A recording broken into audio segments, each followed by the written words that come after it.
Hello, and welcome to the Post Meridian Radio Players Podcast. This is Nick Scratch, and I have news. I've made it inside the castle that I was stuck outside last week.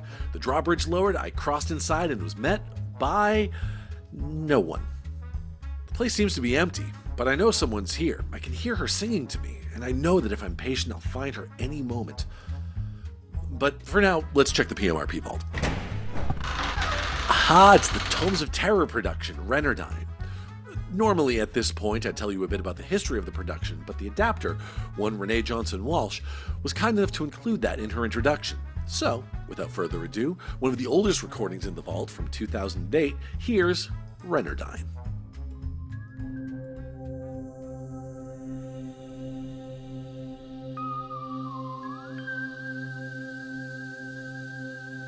So, you all made it back. I wasn't too worried that you'd be lost in the maze. After all, those tales of the Minotaur are just a bunch of bull. Disparage my puns at your peril. Anyway, we're all set for the next tome. I must admit, I've come to look forward to the second offering on these evenings. They tend toward the literary and the gothic, which integrates so nicely with the atmosphere of the stacks.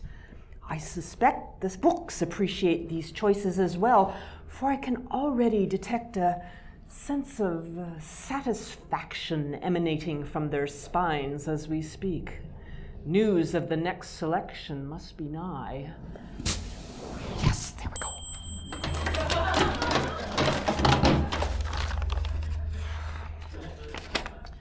From the trustees, as it is our intention that our guests become more familiar with folk tales and lore, the next item for their edification shall be Reynardine. Excellent decision. As I recall, the Compendium of Knowledge has some fascinating information on the story behind the story. Just one moment, please, here. Ah, yes, here we go. Originally a traditional English ballad called The Mountains High, unknown origin, gained popularity in the 19th century. From there it devolves into conjecture and supposition. There are a myriad interpretations of the main character, ranging from a lowly bandit who assaults a woman to a fairy who can change its shape back and forth, from man to fox, even into a vampire. Regardless, each version warns that women should beware of strange men they meet along the mountainside. For our purposes, though, we don't need a comprehensive understanding of the source to enjoy listening to its retelling. So let us keep our minds uncluttered and immerse ourselves in a nearly forgotten world of country estates and class distinctions as the Post Meridian Radio Players present Renee Johnson's adaptation of 8th and Y children's story of Reynardine.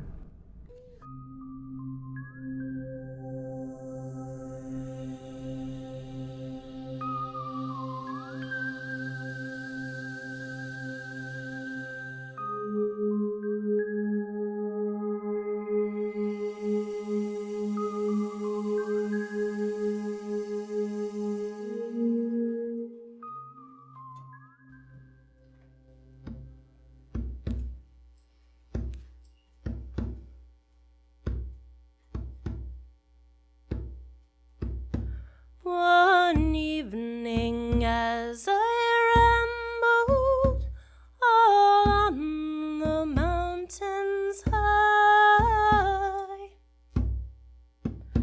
I overheard a young woman converse with Reynardine. Her hair was black, her eyes were blue, her lips as red as wine, and he smiled to gaze upon her, did that sly bold Reynardine.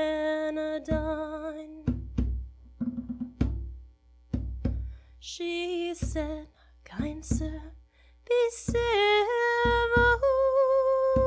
my company forsake. For in mine own opinion, I fear you are some rake. Oh no, he said, no rake am I, brought up in Venus' train, but I'm seeking for concealment all on the lonesome plain. Your beauty so enticed me, I could not pass it by. So it's with my gun I'll guard you all on the mountains high. They had not kissed but once or twice when she came to again, and modestly she asked him, oh, pray tell me your name. If by chance you should look for me, perhaps you'll not me find, for I'll be in my castle, inquire for Reynardine. Sun and dark she followed him, his teeth did brightly shine, and he led her o'er the mountains, did that sly bold Reynardine.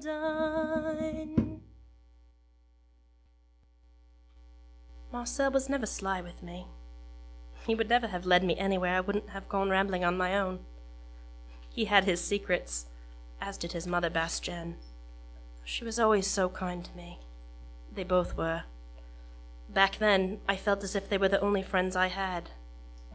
We were very young, though it was not so very many years ago.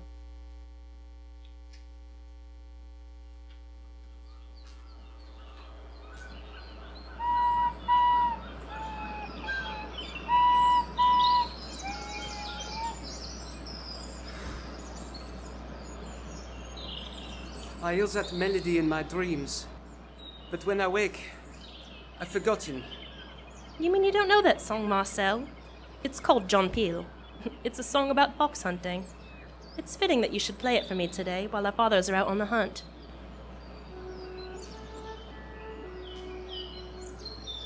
Marcel, did you hear that?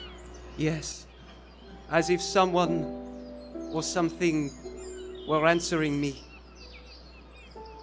Alice, tell me, do you think dreams can become real? Well, yes. Why shouldn't we be able to dream true things? I dream sometimes that we... What do you see in your dreams, Marcel? If my dreams come true... Oh, Alice, I do not want that to happen. I can see it coming, and it's terrible. I can't ever run away in the dreams. I hear that very song, and time slows, and I see... What? I cannot tell you that. I dare not say it aloud. Why not? Don't be so serious. There's only me to hear. Old Silas tells me that sailors have a superstition. They say, naming calls. So they do not talk about storms at sea, for fear of calling one. I am afraid to talk about what I dream. Because if I do, I am afraid that it will become real. Is it so very terrible what you dream? No, it is not so often. But the trouble it brings is, I think... Then it has something to do with the things your mother told you about your family. Yes. You've told me some of her stories about the foxes and their fairykin. My mother told me stories like that when I was little, long before I met you. But they weren't frightening stories, just tales to send sleepy children off to dream. But what I dream is frightening. There's something that scares me in my dreams. But when I wake, I have forgotten. I do not know what it is. Just a warning. The foxes are a part of it. And so is that John Peel song. I'm sure of it. Will you go away with the foxes? Will they steal you and leave us a changeling in your place? Sometimes I see myself among them. My mother is always there as well. But that is not what I am afraid of. I would not be scared with the foxes. But there's a darkness there. Something that terrifies me and wakes me with screams, but I cannot see what it is. Only that the foxes fear it. And I do as well. I'm sorry, Alice. It is hard to explain. You must think me mad. There's nothing to fear, Marcel. I'll be here for you, always. It must be getting late, and I've forgotten my chores at the inn. Oh, Marcel, my father will have my hide for his trophy wall if I don't get back to prepare supper for the hunters. Will you come? I would like to stay out on the heath a while, Alice. I'll see you at the inn, then. Don't stay away too long. I'll make that delicious stew you love so much. Thank you, Alice. That sounds wonderful.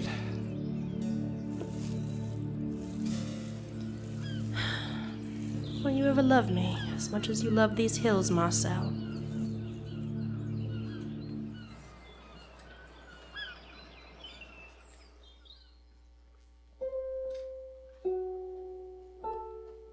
I don't know where they hid themselves, wife, but there's no question it was Marcel. I don't know who the girl was, but he damn well better watch his step. We'll have her on our doorstep swearing her child is his.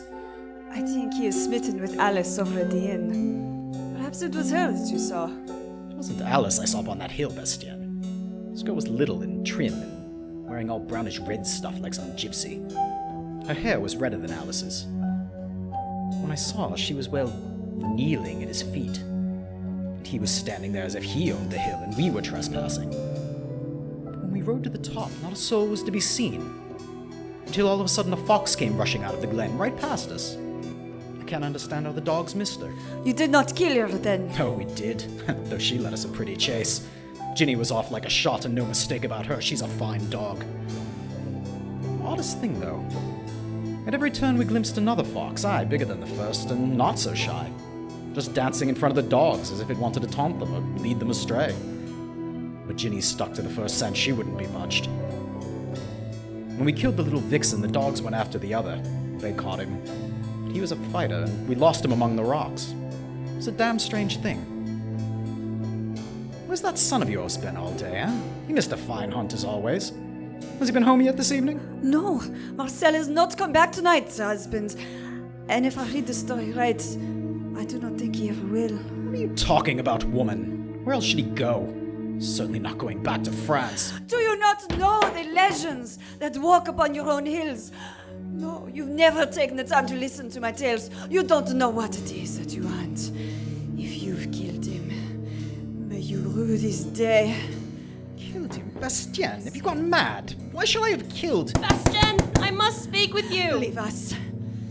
Alice, please come in.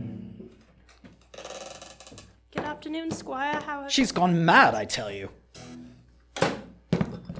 Sit here by me and tell me, have you seen my Marcel today? Now, child, don't blush so. I know that you love him and he loves you. Did he come to you at all after the hunt had returned? I saw him today, yes, lady. He came to me and he was badly hurt, but wouldn't let me touch him. I was so frightened for him. He was like a wild thing, trapped and skittish. He left again. I don't think he'll ever return, and I don't understand what has happened. One moment we were out on the heath, enjoying the sun, singing, and just a few hours later, there he was at my door, injured. I knew it. I knew when we agreed to come to this here that we would regret it. I never should have brought my Marcel here to this wild place. The squire and the stubborn son have refused to hear me and continue this useless murdering year after year. There will be hell to pay for their ignorance. Let none of you kill the fox. For if you do, Marcel will return to exact their vengeance, and it will be the worst thing in the world if he does. Squire Reynolds, come quickly! I think the lady is ill. Oh, hurry, fetch the doctor at once. Bastien! Wake up, woman! Bastien! She's dead.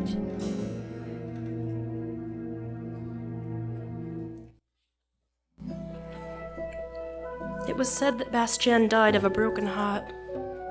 Her dearest treasure, her fey son, had been taken from her, and she couldn't bear to go on without him. How could she bear to live in that house, far from her own people and the country they loved? Without Marcel to remind her of her home, how could she stay with a gruff husband and his boorish son? She had nothing left of her own world but dreams. We never did see Marcel again. I wept for him and cursed my father and Squire Reynolds for going on that hunt and killing that fox. I don't know if I can believe the stories about his death, but that hunt took Marcel away from me.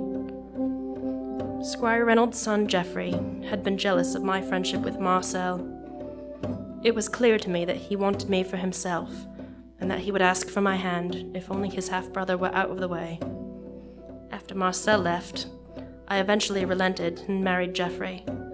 He has been good to me, but I'll always love Marcel. It's been 5 years now. The men still hunt the fox each fall, but I can't bear the thought of it.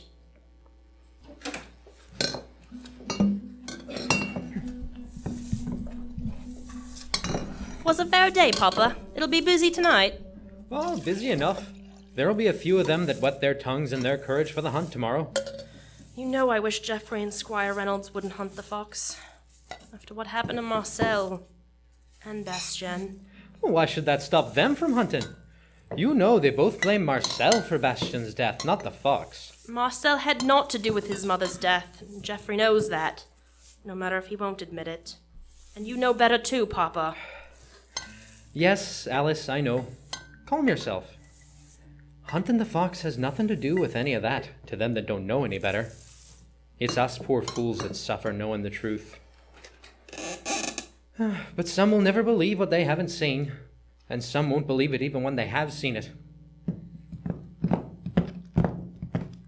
Good evening, Matthew. Miss Alice, good to see ya. That smile of yours is always a sight for these sore old eyes. Oh, go on, Silas. Not like you to come alone to your drinking. Where's Big Tom? He'll be here soon enough, lass. He and Margaret and half the town weren't far behind when I crossed the bridge. We'll not be alone for long.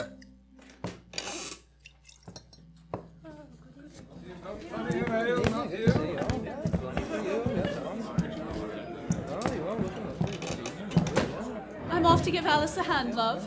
Mind you don't get yourself into any trouble now. If you worry too much, I can take care of myself. That's what worries me. I'll be with you then. Oh, I'm glad to see you, Margaret. I don't think I could keep up with all these customers tonight on my own. You leave it to me, child. I'm used to providing for Big Tom. He can out-eat and out-drink any man in here. You'll still hunt in the morning, then? Aye, it needs no argument from you, wife. Let it be. It'll be a fine day tomorrow if this weather holds. Oh, that it will. Did you see that red sky tonight? That means clear weather and a far wind. What do we need with the winds for, then? You aren't sailing anymore, Silas. You're riding out with the hounds. Well, it'll be a fine day for all, then. Except for the fox. Mind it's you that catches the fox and not the other way around like that half-brother of yours. Oh, Tom, why? Don't you go bringing that up after all this time, you old troublemaker. Every autumn you bring out the same old lament. Why can't you let the past alone? If Marcel hasn't come back in all these years, why should he come back at all? Bastien said he'd come back were one of you to kill a fox. She said he'd know no matter how far away he was.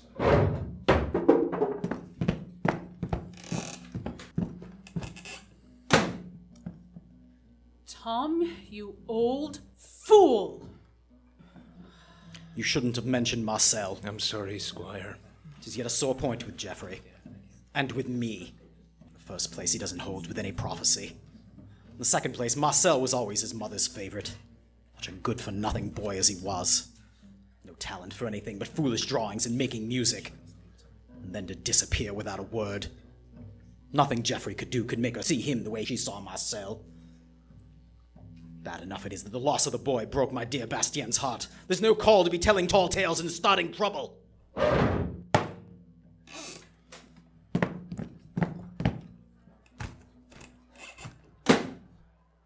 Tall tales indeed. If there's trouble, it isn't old Tom has started it. No, indeed. I told you not to get yourself in trouble, Tom. Look where that mouth of yours has gotten us now. Geoffrey and the Squire both angry, and Matt and Alice left to keep these boys happy. That's enough, Margaret. I'll make good on it. These boys have got a hunt in the morning. Let's have a song to lift their spirits, eh? Yeah. Do you ken John Peel with his coat so gay? Do you ken John Peel at the break of day? Do you ken John Peel when he's far, far away with his hounds and his horn in the morning? 'Twas the sound of his horn brought me from my bed, and the cry of his hounds as me oft times led. O'er fields view hallooed, waking the dead, or a fox from his lair in the morning. Do you ken that hound whose voice is death? Do you ken her sons of peerless faith? Do you ken that fox with his last breath cursed them all as he died in the morning? And I followed John Peel both often and far, o'er the rasper fence and the gate and the bar, from Lowdenton home to the Scratchmere scar, when we vied for the brush in the morning. Then here's to John Peel with my heart and my soul. Come fill to him a brimming bowl. For we'll follow John Peel through fair or through foul, while we're waked by his horn in the morning.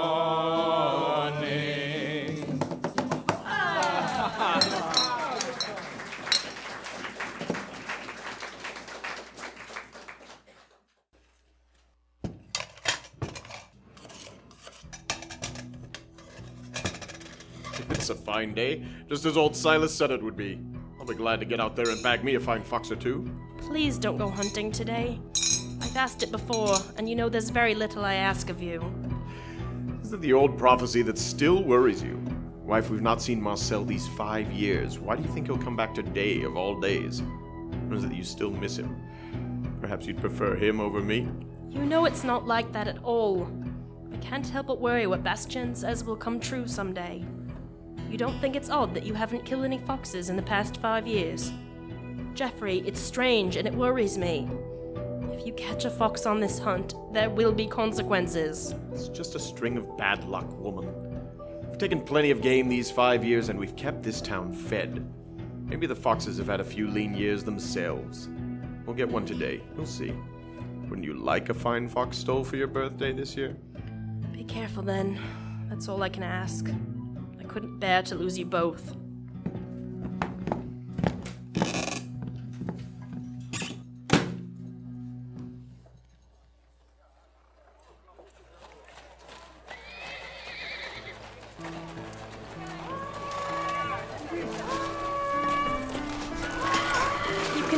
fox. Run for your life and don't let them catch you. Oh, come in. Alice, dear. Tom sent me over to look in on you. He knows how much you hate to see the hunt go. Thank you, Margaret.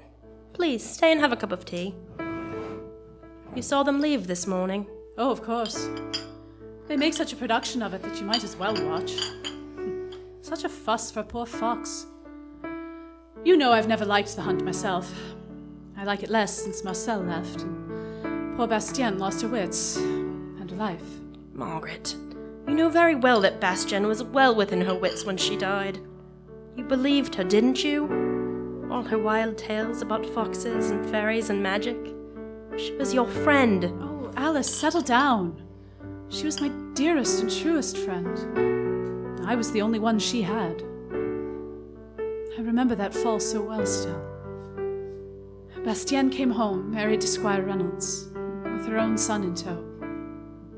You and he were both barely out of swaddling clothes then. We were older than that. It was only 5 years ago. Perhaps it's just me that feels so much older. Do you remember how Marcel spoke hardly any English at first? He wasn't like his half-brother, your husband. Oh, he could ride and shoot and handle a sword well enough, but he wasn't interested in sport. He was always in the library. I don't think the squire or Geoffrey even knew where the library was then.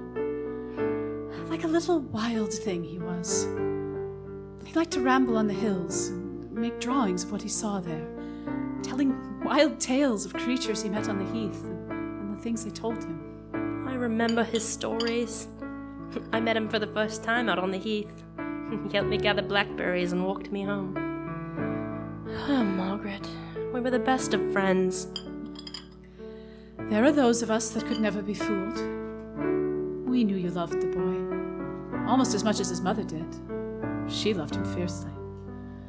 She would hear no word against him and loved to have him near her. He would sing to her sometimes, strange little songs that he'd made up. And in turn, Bastien told him of their family, the de Reynardines, their legends and stories and songs. Papa scolded me, warned me not to lose my heart to him. He told me he wasn't steady. But I always believed his stories. I still do. I know where he's gone, and I pray that he never decides to return. There are many of us who believe, Alice. Big Tom and I for two. I hope Squire Reynolds and Geoffrey have enough respect for those tales not to take the fox. So do I, Margaret. But I'm afraid. The men will be home before you know it. Best get over to the inn to help your father prepare for their drinking tonight. Whether they get a fox or not, they'll be thirsty.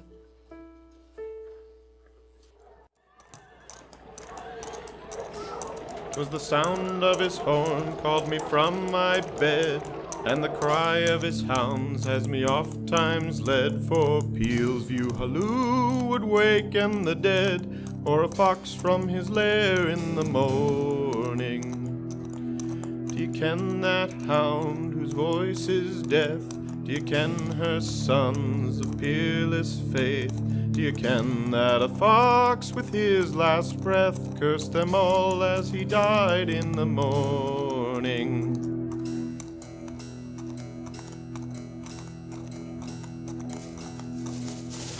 Did you see her?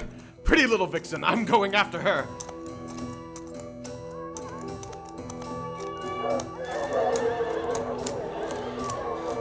Where'd that fox get to? Ginny, flush her out.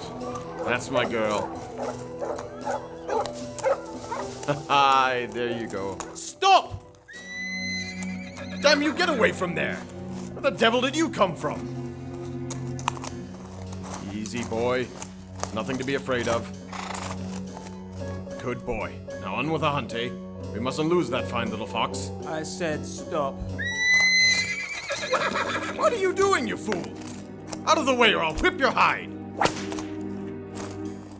I'll not let you on there. God, it's Marcel. I don't know where you came from, you fool boy, but I'll not let you get between me and my quarry. Ginny, Becca, follow the fox.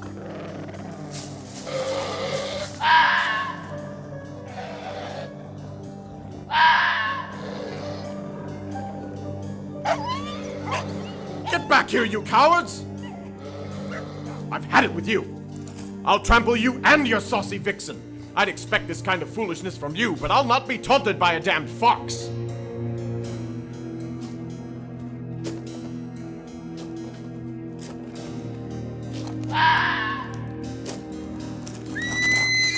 What are you doing? Get back, both of you. Steady, boy. Easy now. My mother warned you. She warned all of you that I would return. Marcel, you'd best get yourself away from me. Stay back. His horse will kill you. Keep your devilish vixen away from me. No!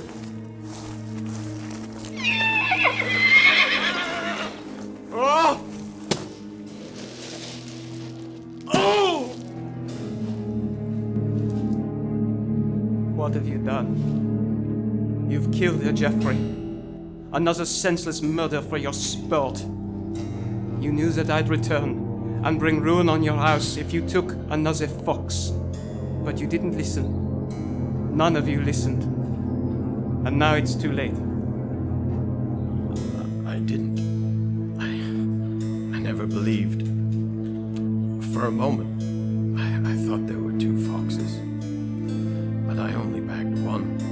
Marcel, you're not even human. You and your mother. Always something strange about you. Alice, she was right, wasn't she?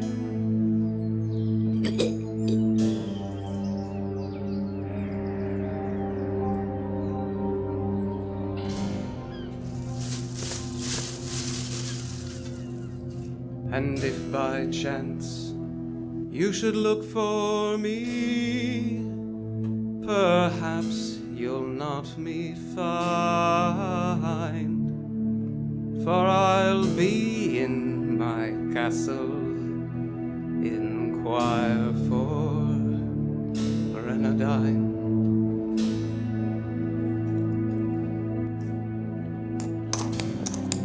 Geoffrey!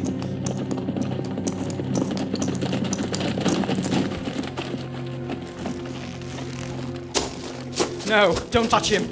I'll bring him back to the manor.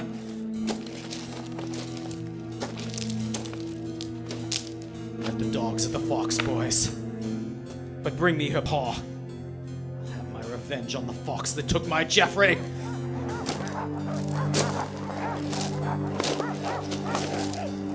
Geoffrey, my boy.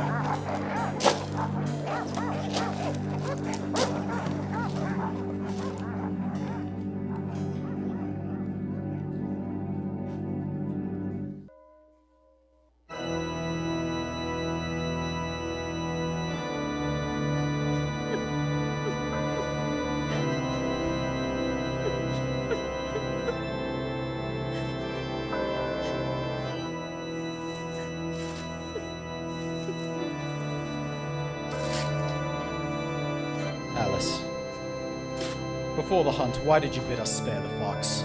You know why? Because of what Bastien said before she died. Only ruin could come to us after those words. That silly woman and her prophecy, filling our heads with superstition and flights of fancy.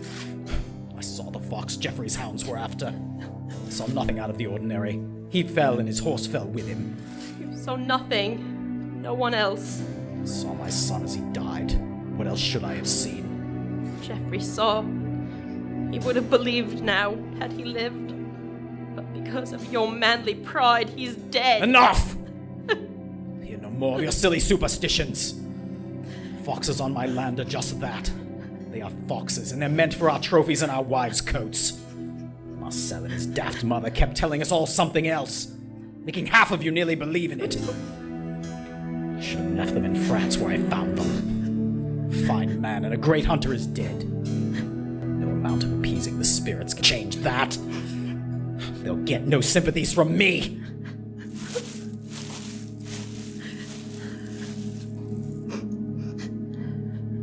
Never you mind the squire, Alice. A grieving man will say many things he doesn't mean. I know, Margaret. I just... It was a fine service for Geoffrey. Half the town showed up to bid him farewell. Despite that gruff face he showed the world, he was a good man. There now, child. It's only fitting to weep for the loss of your husband. But you cry for something more. You cry for Marcel still, don't you? How could I not? Bastien told us all we'd rue the day that Fox was taken 5 years ago. They were cruel folk. To take first Marcel, then Bastien, and now Geoffrey away from me. You don't have to tell me, Alice. I know what's happened well enough. Me and Big Tom both. We know what walks these hills. Fey folk like these can be cruel indeed, but it's not for us to understand the way their kind think. A life for a life is a kind of retribution as old as the hills we live on. They're entitled to their beliefs, as we are to ours. Maybe someday the Squire will understand too. Thank you, Margaret. I do hope so. Maybe one day this senseless hunting will end, and the foxes can be left to their hills. We've caused them enough trouble. Well, we'll have to see.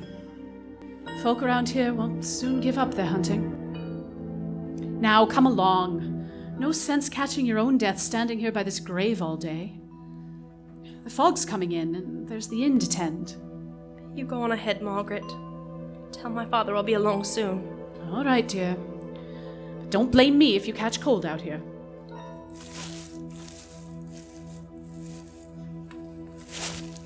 Margaret, you're like a worrisome old hen. I said I'd be along soon. Alice, I'm sorry, sir. You startled me. The funeral's long over, but if you'd like to pay your respects, I was just... it is you I've come to see. I cannot stay long, but I wanted to see you again. I'm sorry, sir. You may have me mistaken. Do I know you? You did. Once. You knew me better than even I knew my own self. If you would tell me your name, sir. Or perhaps remove your hood. I am sorry, Alice. I must not stay with you here. It would not look good to be seen with you. With your kind. With my kind? How do you think it would look from me to speak with a cloaked stranger in a graveyard? Sir, I fear you've mistaken me for someone else. Go, and leave me to my grief. I'm sorry. I wanted to see that you are all right. I will go because you've asked me to. But know that I am never far from you, and will guard your life with mine.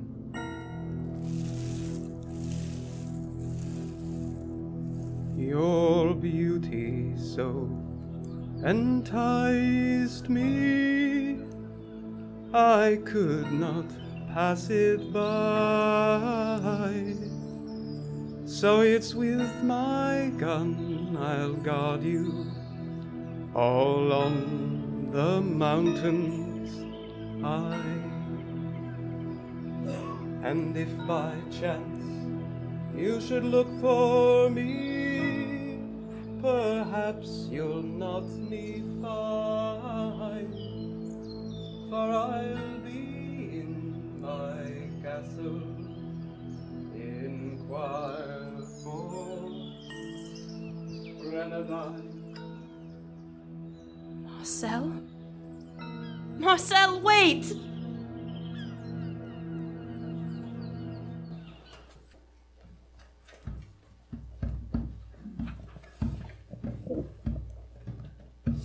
Steward, more wine! Perhaps a toast will speed Geoffrey's soul upon its way.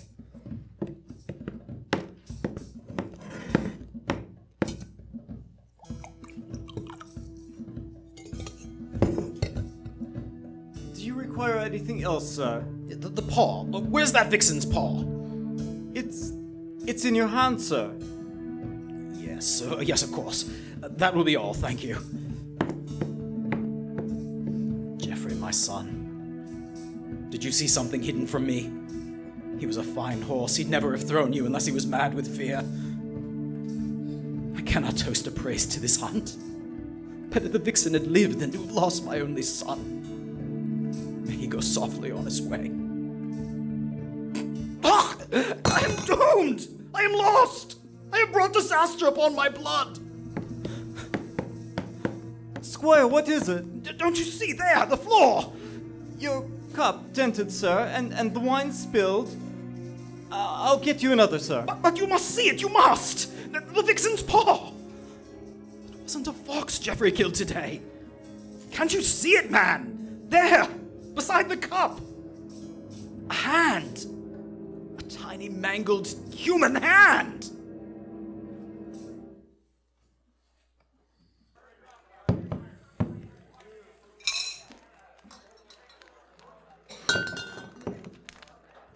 I'm sorry for the squire, but I'm sorrier for Alice, and for Marcel, and for the fox.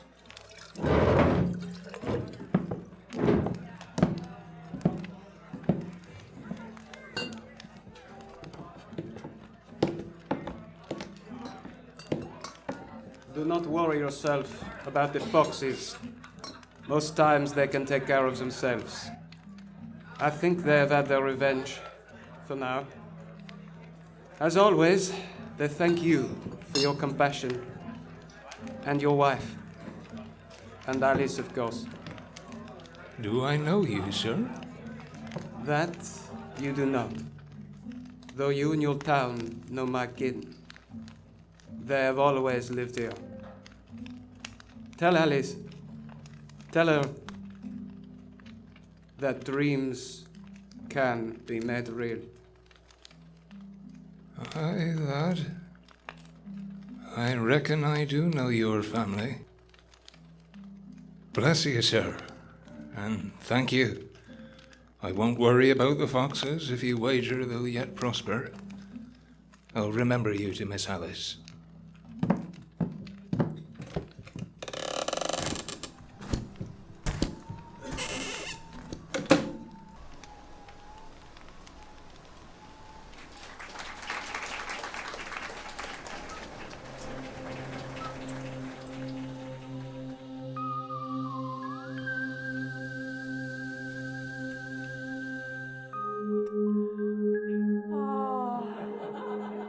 Another funeral.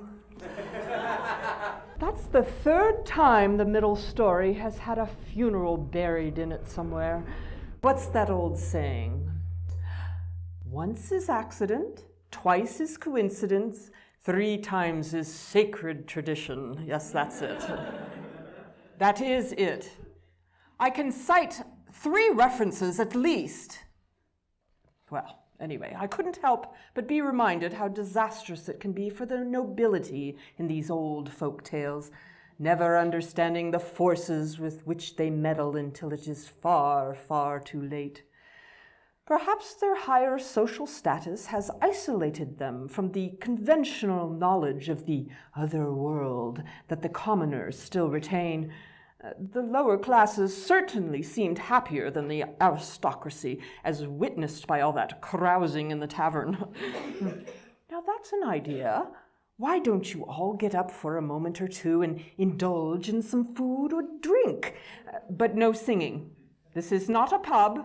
It is a library, and I'll brook no singing, no humming, and no whistling. So long as you're all behaving, I can see to some minor preparations regarding our next narrative. I'll see you anon.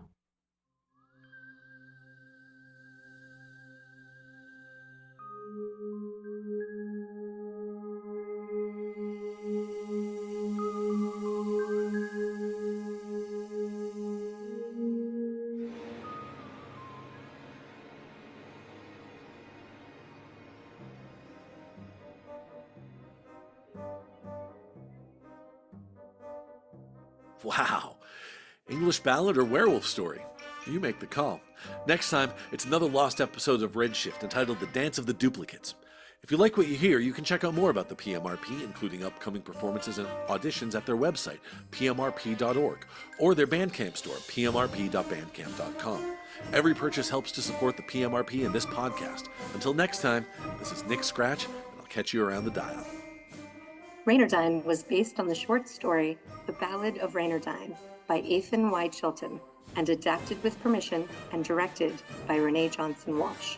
Featuring Jennifer Sagotsky as Alice Reynolds, Josh Nicholson as Matthew Smythe, Andrew Winson as Big Tom Lloyd, Catherine Bryant as Margaret Lloyd, John Bowker as Squire Reynolds, James Scheffler as Jeffrey Reynolds, Nathaniel Gundy as Marcel de Reynardine, Natasha Collette as Bastien de Reynardine, Matt Kimmel as Silas Cooper and the steward, and Rennie Boyd as the librarian.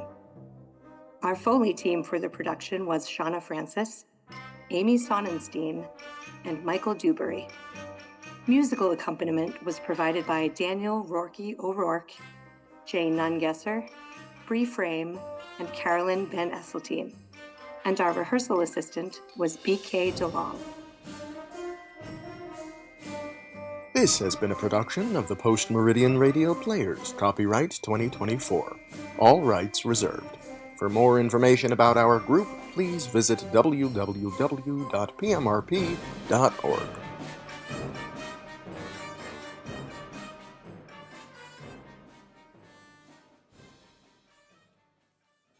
One morning, as I rambled among the leaves so green, I overheard a young woman converse with Reynardine. Her hair was black, her eyes were blue, her lips like ruby wine, and he smiled to gaze upon her. Did that sly bold Reynardine. Kind sir, she said, be civil, my company forsake, for in my own opinion, I fear you are some rake.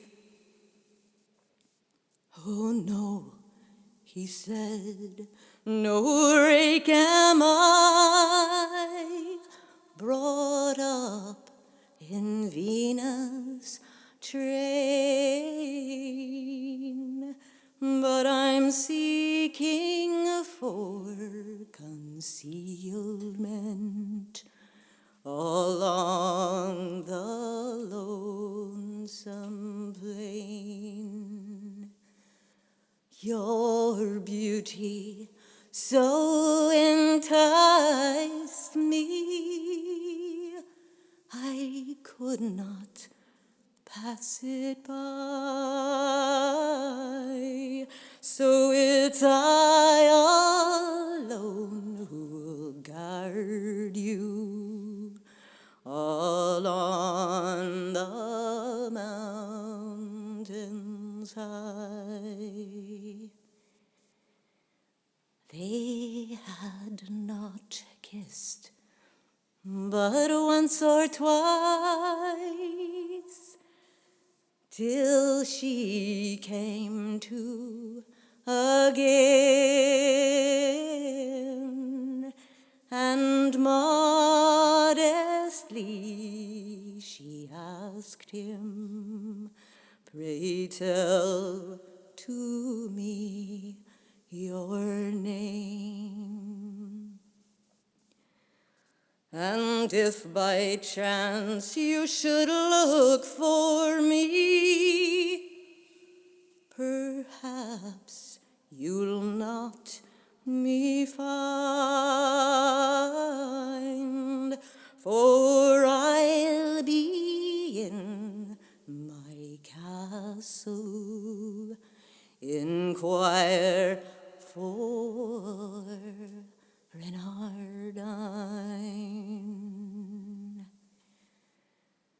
sun and dark, she followed him. His teeth did brightly shine, and he led her over the mountain.